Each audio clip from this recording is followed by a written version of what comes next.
Here's your wrestling news for March 5th, 2026. Your headlines for today include real reason WWE took the Undisputed title off Cody Rhodes revealed, possible WrestleMania 42 opponent revealed for Drew McIntyre, when WWE actually decided on the WrestleMania title shakeup, original plans for the Usos' next feud scrapped after injury, strong but two opposite reactions emerge after CM Punk's Roman Reigns line, how Danhausen is already impressing big names in WWE, medical clearance issue leads to two departures, Blake Monroe explains the dark woman from hell side of her NXT character, star admits full-time in-ring career likely behind him, and more. Cody Rhodes dropping the Undisputed WWE Championship earlier this year may have been part of a much larger WrestleMania strategy rather than a simple storyline twist. Speculation has been growing about a potential WrestleMania 42 clash between Cody Rhodes and Randy Orton. Orton secured a championship opportunity after winning the Elimination Chamber match, while Rhodes is now scheduled to face Drew McIntyre for the Undisputed WWE Championship on this week's episode of SmackDown. Recent reports from PW Insider have suggested that Rhodes could regain the title on SmackDown, potentially setting the stage for a championship showdown with Orton at WrestleMania. However, a new detail may shed light on why WWE removed the title from Rhodes earlier in the year. According to Fightful Select, the decision to take the championship off Rhodes was reportedly tied to a broader plan during WrestleMania season. By not holding the title, Rhodes was able to compete in two of WWE's major premium live events during the build-up. We're also told that one of the reasons the title was taken off of Cody Rhodes was so that he would be featured in the Royal Rumble and Elimination Chamber matches, adding to the draw of those shows.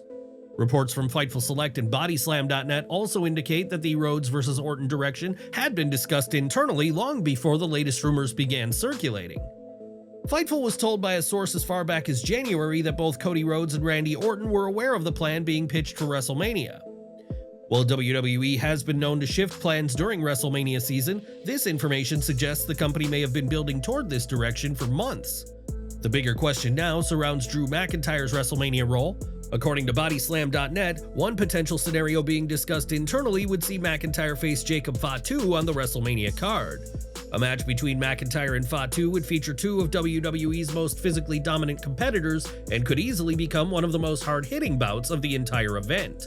According to reports, WWE could either go forward with Cody Rhodes vs. Randy Orton and Drew McIntyre vs. Fatu as separate matches initially, or combine all four competitors into a single Fatal 4-Way match with the WWE Championship on the line, a decision WWE hasn't finalized yet. Another factor that could influence McIntyre's placement on the card is his schedule outside of wrestling. Reports indicate that he's expected to begin filming for an upcoming Highlander project shortly after WrestleMania, which could impact how WWE structures his storyline heading into the show. Do you think Drew McIntyre vs. Fatu would be a strong WrestleMania matchup, or should McIntyre remain in the title picture? And do you think Cody Rhodes vs. Randy Orton is the right WrestleMania main event, or would you rather want a Fatal 4-Way? Let us know your thoughts in the comments. Enjoying the video? A quick like goes a long way in helping us grow and deliver more wrestling news you care about. The Usos appear to be heading into a new rivalry on WWE Raw, but the feud fans are seeing on television reportedly isn't the direction WWE originally had in mind. During the Raw episode following Elimination Chamber, Jimmy Uso competed against Austin Theory in a singles match. The bout quickly spiraled into chaos when Logan Paul interfered, causing a disqualification and triggering a brawl involving members of the Vision faction. Jey Uso rushed to the ring to back up his brother, and the segment closed with the Usos hitting Theory with the 1D while the two sides continued fighting. The scene clearly positioned the teams on a collision course moving forward. However, according to Brian Alvarez on Wrestling Observer Radio, the storyline was originally meant to feature a very different lineup. So they're doing the tag team title feud. Yeah, that was always, before all these injuries happened, the Usos were going to do, a big tag team title feud with a Vision tag team, which at first was probably going to be Reed and Braun Breaker. According to Alvarez, injuries forced WWE to rethink that plan multiple times. Once key members of the storyline were sidelined, creative had little choice but to pivot to a different pairing. And then, when Seth got hurt, it was probably going to end up being Reed and maybe Logan, or maybe even Theory, I don't know. So now it's down to Theory and Logan, because Reed got hurt. With Bronson Reed and Braun Breaker currently sidelined, Logan Paul and Austin Theory have essentially become the only available Vision members positioned for a major tag team program. That likely explains why Raw immediately pushed them into conflict with the Usos. The storyline also connects to the attack angle from last week's WWE SmackDown, where Jey Uso was ambushed and taken away in an ambulance. That incident forced Jey Uso out of the Elimination Chamber match, allowing Logan Paul to take his place. Now the fallout from that storyline appears to be setting up a new direction, one that could see the Usos facing Logan Paul and Austin Theory in a featured tag team feud. As often happens in WWE, injuries have forced creative to adjust plans on the fly, and this developing rivalry may be the result of those last-minute changes. The fallout from CM Punk's controversial promo about Roman Reigns' late father continues to ripple through the wrestling world, and now Drew McIntyre has offered his perspective on the moment. Speaking with Complex's Graps platform, McIntyre addressed the viral Raw segment and framed Punk's remark as a classic example of psychological warfare in wrestling. Rather than condemning the comment, McIntyre suggested that pushing emotional buttons has always been part of building a heated rivalry. I mean, I can't make comments about things said on the microphone to try and get into people's heads. I've said the worst things imaginable to people. Punk is trying to get into Roman's head by saying the worst thing imaginable. So I imagine Roman is going to come back next week and punch Punk in the face. I think that's what they need.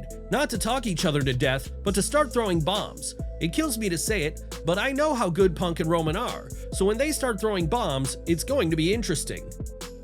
Drawing from his own experiences with Reigns, McIntyre noted that the former champion has a track record of responding aggressively when feuds turn personal.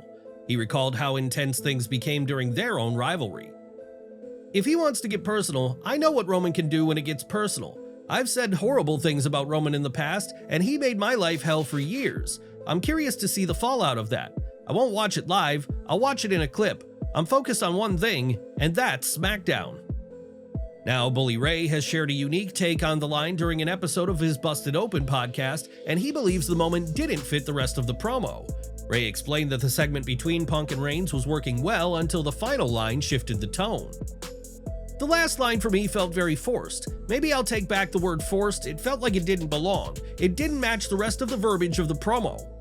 He also questioned the logic behind the line itself and how it landed within the context of the feud. I'm going to bury you next to your father. Are we to believe that CM Punk is going to kill Roman Reigns? Ray continued by reiterating that the moment stood out for the wrong reasons, saying it simply didn't match the substance or language used throughout the rest of the promo exchange. The promo has already triggered strong reactions from members of the Anoa'i family, including Zilla Fatu and Nia Jax. If McIntyre's prediction proves accurate, the next chapter in the Punk-Reigns rivalry may not be settled through words alone. It could end up with fists flying as the road to WrestleMania heats up. Danhausen may have only recently debuted in WWE, but early indicators suggest the company is already seeing strong returns in one key area: merchandise.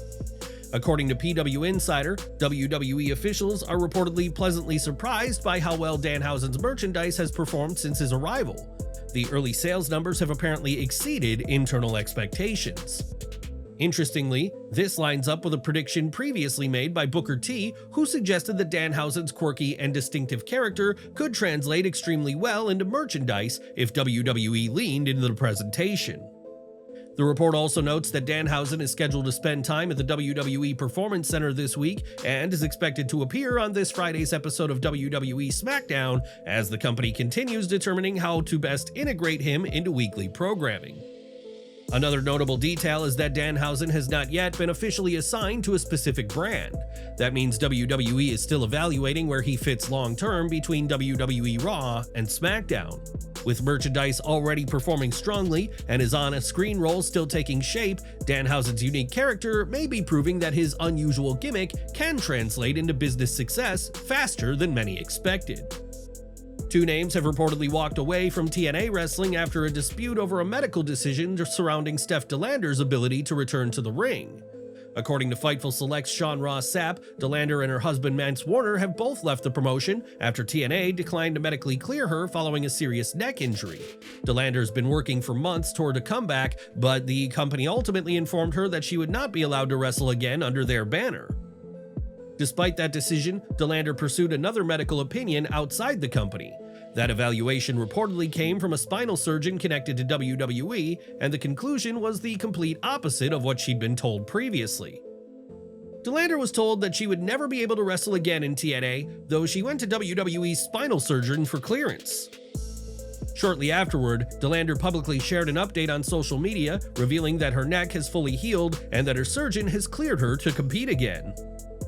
"My neck is 100% healed and I've been cleared by my surgeon to return to the ring. I need guidance from a medical professional to ensure safety so I can get back to doing what I love.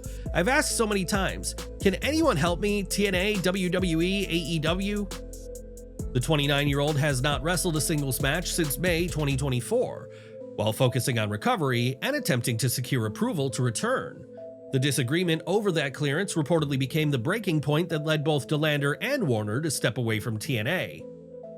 Mance Warner and his wife Steph DeLander have both quit TNA wrestling. At this point, the company has not publicly commented on the situation. With DeLander now stating that she's been medically cleared, the focus shifts to what opportunities might open up next and whether another promotion could provide the platform for her comeback. Blake Monroe may be known for her glamorous presentation on WWE NXT, but the rising star says there's a much darker side to her character that can emerge when she's pushed too far. During a conversation with the Wrestling Classic, Monroe spoke about the alter ego she calls the Woman from Hell.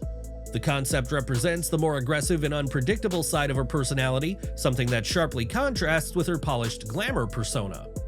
When asked what the character means to her, Monroe described it as the opposite of a protective force, something that appears when she reaches her breaking point. "I would think of it as a guardian angel, but the opposite." Monroe admitted that this darker side isn't something she enjoys showing, especially since she wants to represent the best possible version of herself in WWE. "And I don't like being the woman from hell. I don't like it when that side of me comes out. I'm a WWE superstar. I'm going to be the face of WWE.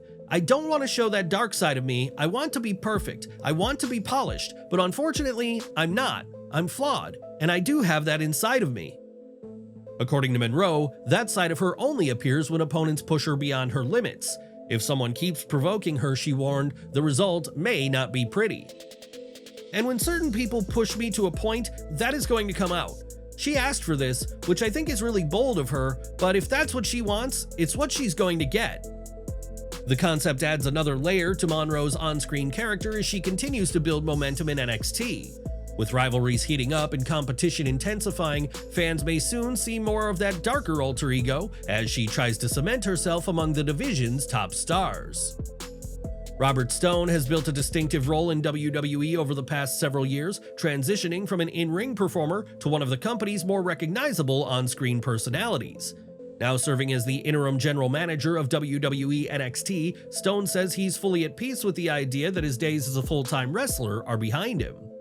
Stone signed with WWE in 2019 and arrived with a clear understanding of where he could best fit within the company.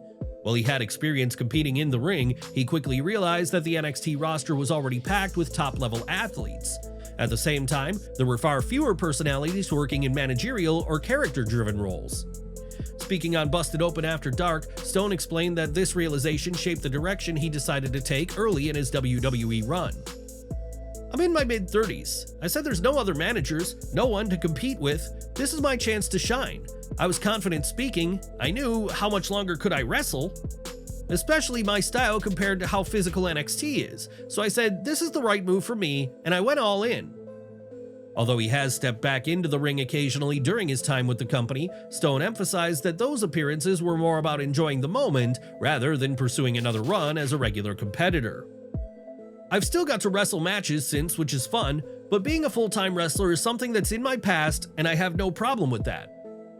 Since making that shift, Stone has remained a consistent presence on WWE programming. His journey has taken him from managing talent to now holding an authority role within NXT storylines. Don't miss our next video coming at 5:30 p.m. Eastern with all the latest wrestling updates. Smash that bell icon and select all notifications so you're always in the loop.